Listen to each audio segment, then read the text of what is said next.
Welcome, everyone. I'm here with Frederick Choo. He is a grad student at Rutgers University. He's working on his PhD in philosophy. And today we're going to talk about a paper that he wrote a couple years ago now, right? It was on a particular objection to divine command theory. The objection is called the Prior Obligations Objection. So I want to first unpack what divine command theory is, see what the objection is, and see how he responds to it. Okay, so thank you so much for joining me, Frederick. Yeah, thanks for having me on. What is divine command theory? Divine command theory is the ethical theory that all moral obligations are grounded in God's commands. And by moral obligations, I mean things that are right and wrong, not goodness. So things can be good, but they might not be the right thing to do. What is the prior obligations objection to divine? Okay, so before I go in, I just want to make a disclaimer. So some of my views since I published the paper have changed. I haven't looked back at that paper. So some of what I might say today might differ from that a bit. So prior obligations objection, the way I phrase it is this. You ask any divine command theories, is there an obligation to obey God? And they either have to say no or yes. So the problem with saying no, there's no obligation to obey God is that just seems very odd. If I don't need to obey God, then how can any of God's commands create obligations for me? So it seems that, well, if God's commands can create obligations for me, then there must be an obligation to obey God in the first place. And I call this the prior obligation to obey God. And so if you say no, you end up what I call the why obey God problem. Which is just simply, well, if I'm not obligated to obey God, then why obey any of his commands? Right, right. Right. It So seems like if you say no, his commands wouldn't generate obligations for you. You yeah, have no obligation to care what he says. yeah. If I don't have to listen to a political leader, then he can't generate Yeah. obligations. But if you say yes, you get the prior obligation. Where does this obligation come from? Yes, so precisely. So I list two problems with this. So first, if there's a prior obligation, then the question is, how do we ground this moral obligation? And you don't want to ground it back in God's commands because you end up with some form of severity problem. And so you have an obligation then that's not grounded in God's commands. And so divine command theory is false, just like that. But a second problem is, well, how are we going to ground this command? If you say, well, it's just brute, it's just a brute fact, no explanations required, we ought to obey God. And some theists do think that's necessary truth, no explanation needed. Then divine command theory seems to lose an advantage against some other non-theistic ethical theories that says more facts are just brute facts after all. More obligations don't need a further explanation. They don't need God or any other. Okay. Yeah. Okay. So those are the two problems then. Now, how do you respond to the prior obligation objection? So there are few responses out there. I briefly discussed them in my paper and I critique them, but I'm actually still quite sympathetic to them. My own view is based on the distinction that is made by Mark Murphy. Okay, so Mark Murphy makes a distinction between what he calls normative divine commentary and meta-ethical divine commentary. Those terms don't necessarily correspond with what philosophers mean when they say normative and meta-ethical. So let me explain it. So normative divine commentary holds that there is a prior obligation, but that's the only one obligation that is not grounded in God's commands. All other obligations are derived from this obligation and God's commanding activity. So, for example, if why is it wrong to murder? They would say because God commanded us not to murder, and we have a moral obligation to obey God. These two together makes it wrong to murder. Okay. So that's normative divine commentary. So I don't like that view. What I'm advocating for is meta-ethical divine commentary. So the way Mark Murphy puts this is, just as God can create a universe out of nothingness, he says, well, imagine God can create moral obligations out of normative nothingness. That means there's no moral properties at all, and then suddenly God can create a whole bunch of moral properties. Okay. I don't quite put it like that. I just frame it in terms of God can create moral obligations without there being prior moral obligation. Okay. So God can create moral obligations not from other moral. And so if we want to explain something like, why is murder wrong? I would say, well, because God commanded it to stop. Or when I say God commanded it and there are other kinds of normative properties those normative properties are not moral obligations. Okay. All right. So that's meta-ethical. So the distinction then would be with the normative divine command theory, you have the command plus this obligation that you're to obey God. Yeah. But with meta-ethical, you just have God able to generate commands Yeah, with a kind of yeah, like bindingness to them just out of nothing. You're yeah. you're to obey that command. It's not, and there's some other obligation that you're to obey him. It's just out of nothing, he's able to generate this command and it's binding.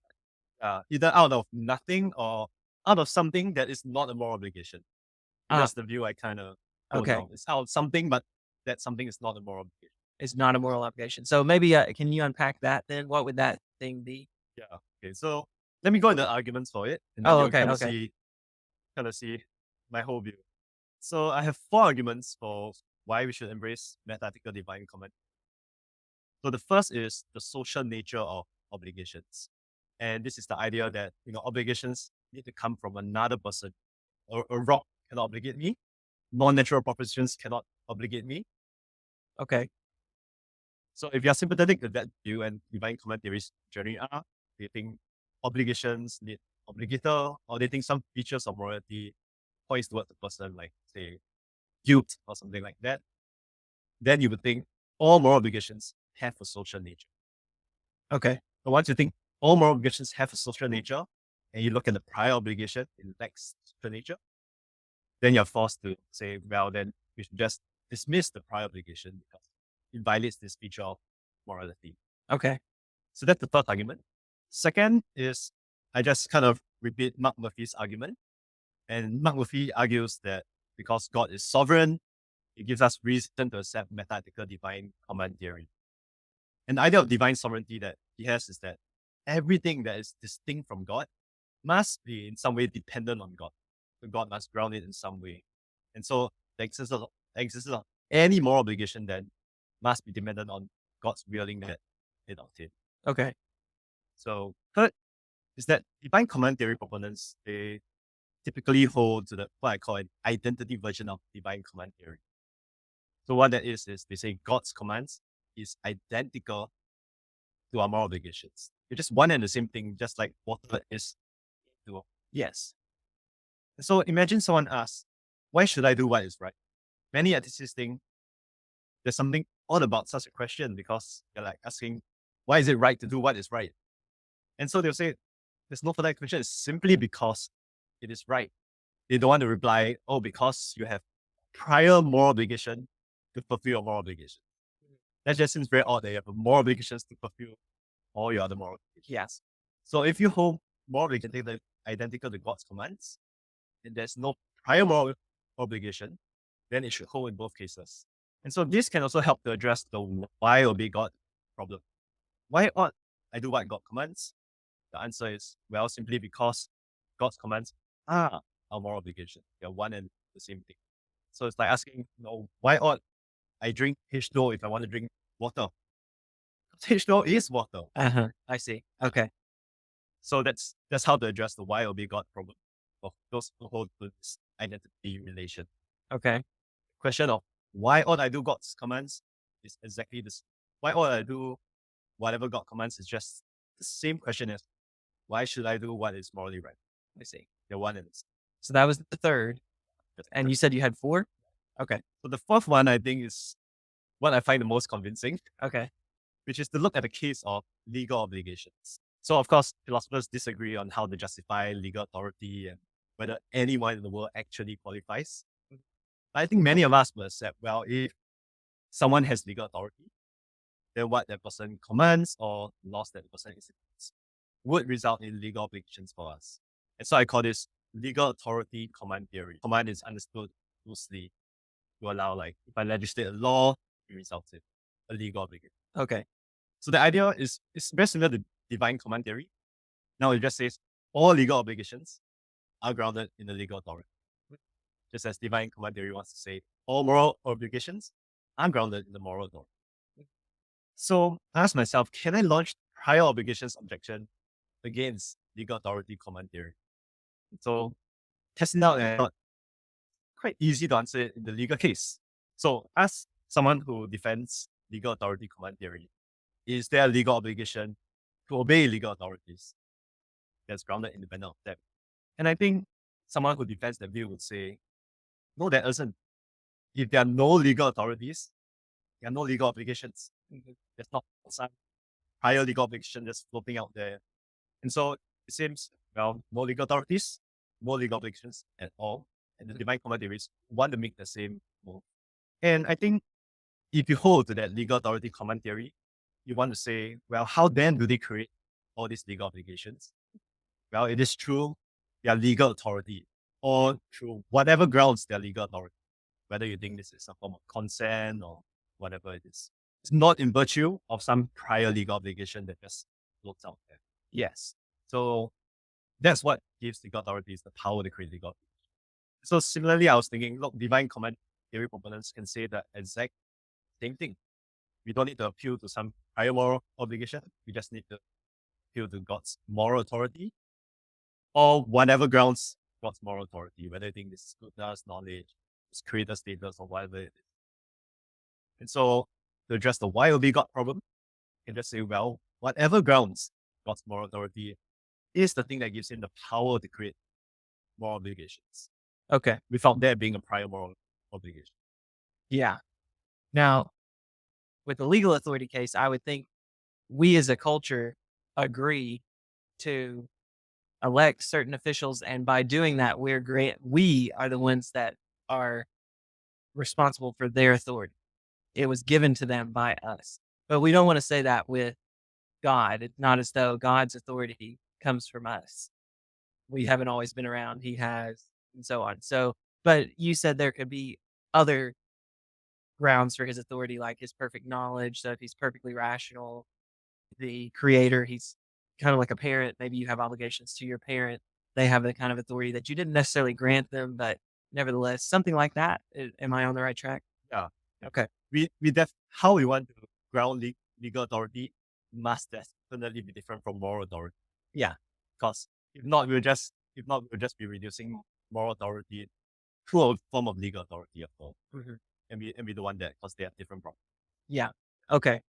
Now, so you said that account that you just gave is the one that you favor. So how might somebody object to that account? So I have a couple of objections that I consider. So one objection is, and I think I get this from people who believe in God, okay, it's like, wait, your view entails that there's no moral obligation to obey God. It seems deeply unintuitive. We ought to obey God. We talk about this all the time. You should obey God. Sure. So they ask, how can my view account for that? So I have 3 replies in the paper, but I will only mention 2 here. So my first reply is that there's actually 2 readings of how we can understand you ought to obey God. It's what I call a de dicto reading and a de re reading. I will fully explain that here. So to keep it simple, what the de re reading says is, we ought to do what God commands, just means for each act that God commands, we ought to do it. Okay. That's all it means. So, for example, if God commands, love one another, hold justice, love your enemies, well, we ought to do each of this. So we ought to do what God has commanded. I see. And Okay. so that's how That's the statement- de dicto? That's the de re De re. reading. Yeah. Okay, that's the de re. Yeah. Okay. So if you read the sentence this way, then of course it is true. I ought to do each of this. So I ought to do what God is. So that's satisfied. Well, when someone says ought to do what right, or you ought to fulfill your moral duties, that seems natural. But surely they don't mean you have a moral obligation to fulfill your moral obligations. Right. Yeah. I think what they mean in that case is they're just saying moral obligations have genuine authority. The same legal obligations, you ought to obey legal authorities doesn't mean there's some legal obligation to obey legal authority. We're just saying those institutions of laws and all that, they have genuine authority. And so the same thing in the divine command case. So just as you would say, look, our moral obligations, it's not like I have an obligation to obey my moral obligation. You just kind of say, look, these obligations that I have, they're authoritative, full stop. And similarly, somebody might say, look, God's commands, God's authoritative, full stop. Yeah. Something like that. Yeah, Okay. that's all we mean when we say you ought to obey God. Ought to, you ought to fulfill your moral. Well, we don't mean there's some extra prior moral obligation. Okay. Okay. So what else? What's a different objection? Okay, so another objection I considered is someone like us. Look, so I did think if God has this moral authority granting properties that give him the moral authority, and he commands us to pee, if P is some action, then we have a moral obligation to P. And they might ask, well, why, how is this grounded? And so they might say, well, this is a brute ethical fact, then you seem to be positing a brute fact again, and that's problematic. Okay, so I have two replies to that. So first, I think the brute fact that I'm positing seems like adequate stopping. It seems right that, well, if someone has moral authority, must be the P, then I ought to P. It seems like a very trivial truth even. So it seems like a good stopping point. And I think divine commentary can still have explanatory power. So you can explain all the other features and end up at this brute ethical fact. That seems fine. But the second thing I want to note is what I'm positing is not a brute moral obligation. It is a conditional. It says, well, if someone has these properties and commands us to do something, then there is a moral obligation. So notice this whole conditional can be true, and we could have no moral obligations whatsoever because either no one qualifies as a moral authority or the moral authority never commands anything. So what I'm positing is just conditional. It's not an actual moral obligation. And so I think divine commentary can still say, well, we managed to explain the features of moral obligations and have a whole theory of moral obligations. And so that's our explanatory advantage. We don't posit a brute moral obligation. And the thing that cries out for explanation is moral obligation. It's not all sorts of ethical facts. It's not this conditional and so. Okay. Yeah, that's really interesting.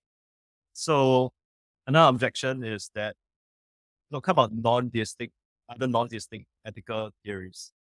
Does metaethical divine commentary have advantage? Or couldn't they say the same thing? For example, if you hold to Kantianism or consequentialism, you can once again make the distinction between normative Kantianism and metaethical Kantianism. And then you can say, well, for all the reasons you gave, we should adopt metaethical I Kantianism. see. And then we will end up with a brute ethical fact like, if the categorical imperative tells us the P, then we have a moral obligation. And then they can similarly claim, well, the conditional I posit is not a brute moral obligation. It's just a conditional. Yeah. So then what's the advantage? So my reply to that is, well, when I respond the prior obligations objection, I'm not advancing a positive argument. Okay. I'm just trying to defend it against an objection. Sure. So I think whatever ethical view you hold to, you should actually prefer the meta-ethical version. And what I want to say is, whatever conditional you posit, we need to question on a case-to-case basis, is that a good stopping point? Does it cry out for explanation? How much can that conditional explain in terms of all the various features of morality? And if we go and ask that, which is not the topic of the paper, but will be another topic, I think divine commentary does have a number of explanatory advantages. Okay. Well, this was really good. Thank you for doing this. I've enjoyed it. Thank you all for watching, and we'll see you next time. Keep exploring Christianity.